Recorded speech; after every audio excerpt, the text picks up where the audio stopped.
সোনামুখীতে একটি সভামঞ্চ থেকে অভিষেক বন্দ্যোপাধ্যায় চাঞ্চল্যকর মন্তব্য করেন। তিনি বলেন, প্রধানমন্ত্রীর 20,000 কোটি টাকার বাড়ি বিক্রি করে বাংলার মানুষকে দেওয়া হবে। মঙ্গলবার রাত্রি 8:30 নাগাদ অভিষেক বন্দ্যোপাধ্যায়ের এই মন্তব্যের পরিপ্রেক্ষিতে তীব্র কটাক্ষ বিষ্ণুপুর সাংগঠনিক জেলা বিজেপির মুখপাত্র দেবপ্রিয় বিশ্বাসের। জানিয়ে রাখবো, সোনামুখীতে একটি কর্মসূচিতে যোগদান করেন অভিষেক বন্দ্যোপাধ্যায়। সেখানে বক্তব্য রাখতে গিয়ে তিনি বলেন, প্রধানমন্ত্রীর 20,000 কোটি টাকার বাড়ি বিক্রি করে বাংলার মানুষকে দেওয়া হবে, এমনটাই কিন্তু তিনি মন্তব্য করেন।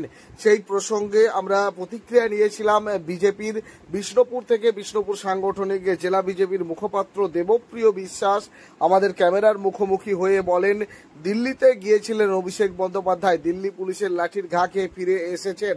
তবে আমরা তাকে দিল্লিতে পাঠাবো, কারণ অনুব্রত তাকে ডাকছে।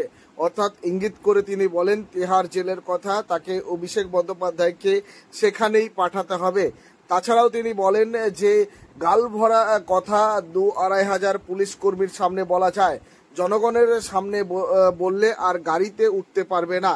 কি বলেছিল অভিষেক বন্দ্যোপাধ্যায়, কি বলেছে বিষ্ণুপুর সাংগঠনিক জেলা বিজেপির মুখপাত্র দেবপ্রিয় বিশ্বাস, শোনাবো তাদের পরপর রিয়াকশন। ভারতবর্ষের প্রধানমন্ত্রী দুদিন আগে বিষ্ণুপুরের সভা করে বলেছে, তৃণমূল নেতাদের ঘর বিক্রি করে আমি মানুষকে টাকা দেবো। আপনি জানেন ভারতবর্ষের প্রধানমন্ত্রীর বাড়ি যদি বিক্রি করা হয় কত মানুষ উপকৃত হবে? আপনার বাড়ির জন্য সরকার আপনাকে 1,20,000 টাকা দিতে চায়, নরেন্দ্র মোদী সরকার আটকে দিয়েছে। আর দেশের প্রধানমন্ত্রীর বাড়ি হচ্ছে দিল্লিতে, সেন্ট্রাল বিস্তার খরচা করছে 20,000 কোটি টাকা। আগামী দিন সেটা বিক্রি করে বাংলার মানুষের হাতে 20 লক্ষ মানুষকে আমরা টাকা তুলে দেবো। কতক্ষণ দিলেন? অভিষেক বন্দ্যোপাধ্যায় কিছুদিন আগে ধর্নায় গেছিলেন, পুলিশের লাঠিকে এসছিলেন কেন? ওসব কথা বাদ দিন। আমার কথা হচ্ছে অভিষেক বন্দ্যোপাধ্যায় এসছে মানে জেনে রাখবেন যে ওই জায়গাটায় ব্যাপকভাবে ভারতীয় জনতা পার্টি জিতবে। ও হচ্ছে, আমার কথা হচ্ছে, সবচেয়ে বড় অপয়া।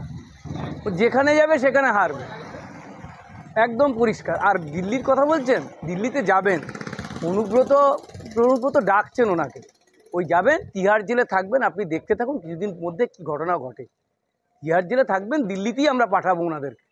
ওনাদের দিল্লি যাবার বড় শখ, তো আমরা দিল্লিতেই পাঠাবো।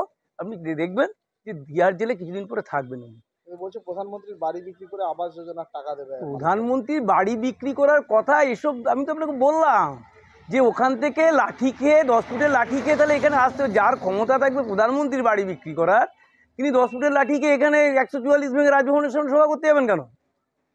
এখানে তো এখানের পুলিশ, ওখানে তো দিল্লির পুলিশ তো ওনার নয়। দিল্লির পুলিশ আইন কানুন মানে, এখানে শাসকের আইন চলে, ঠিক আছে? ওখানে তো শাসকের আইন চলে না, ওখানে ভারতীয় সংবিধান যে অনুযায়ী যেটা আইন আছে সেই আইন মতো চলে। ওখানে যে কিছু বলতে 15% অ্যাটেন্ডেন্স কেন লোকসভাতে? দিল্লি যান না কেন? প্রধানমন্ত্রী বাড়ি বিক্রি তো দূরের কথা, উনি তো সাংসদ, দিল্লি যান না কেন? উনি তো 15% ওনার অ্যাটেন্ডেন্স, কোনো ভালো স্কুলে পড়লে সেখান থেকে বার করে দেওয়া হবে। এই তো তার অবস্থা। তিনি বলছেন প্রধানমন্ত্রীর বাড়ি বিক্রি করবেন। এইসব গালভরা কথা 2,500-3,000 পুলিশের মধ্যে থেকে বলা যায়। সাধারণ মানুষের মধ্যে ক্ষমতা থাকলে নেমে বলুন, আর দেখবেন গাড়িতে উঠতে পারবেন।